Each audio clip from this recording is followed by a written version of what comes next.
Mood in Moscow? Yeah, it's really fantastic. I think everyone is delighted with this World Cup because there have been so many twists and turns and so many big teams going home. So, you know, it's completely the World Cup of unpredictability. And as you say, some really exciting matches. Last night we saw Brazil beat Mexico. Brazil really looking like the stronger team, and I think everyone expected them to go through. They are, of course, World Cup favourites. So a pretty solid game from them. But a shame for Mexico because really they have been such wonderful supporters here in Russia.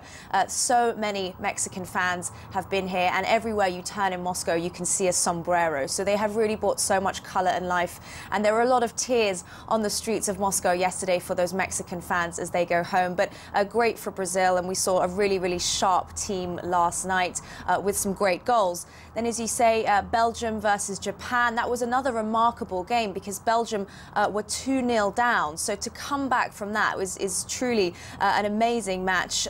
Again, a shame for Japan as it looked like this could be another upset in the tournament with Japan possibly knocking out Belgium. That would have been another huge upset in the tournament, but Belgium brought it back, an amazing feat for that team, and they will be really buoyed on by that success. But of course, the big story here is that Russia has done so well, and that is something that absolutely nobody predicted. I mean, at the start of this World Cup, their expectations were so low, I think, here and abroad, and it's just been absolutely remarkable scenes in the city when Moscow beat Spain on Sunday night. I mean, I have never seen anything like the scenes that we saw. Thousands of people were out in Moscow. Everybody was celebrating, drinking, partying, draping flags. I've never seen anything like it, and the whole city was at a standstill. The cars, you could not move in the city. The cars were gridlocked, but nobody minded because everyone was tooting their horns, everyone was smiling, dancing, laughing. It was just a real festive atmosphere. So I think everyone is still recovering from that big hangover as everyone was just partying well into the night on Sunday. And I suppose the question will be, is there any vodka left in Russia at the moment?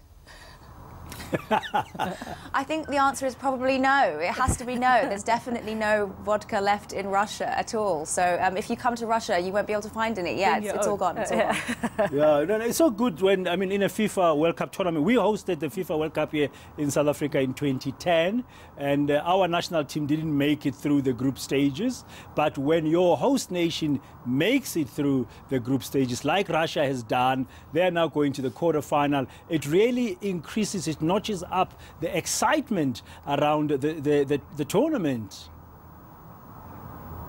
Yes, absolutely. And I think nobody expected Russia to make it out of the group stages. Nobody expected them to get as many goals as they have. And I think, as you say, to get this far has really notched up the excitement because now it's not just football fans who are kind of really hooked on the tournament, but it's people who perhaps weren't that interested in the tournament. They've now, you know, got on the bandwagon. They're so excited because the atmosphere is great in Moscow, and they're cheering on their national team. So we're seeing, you know, really young kids get involved, and really elderly babushkas, the grandmothers here in Russia as well, get really excited.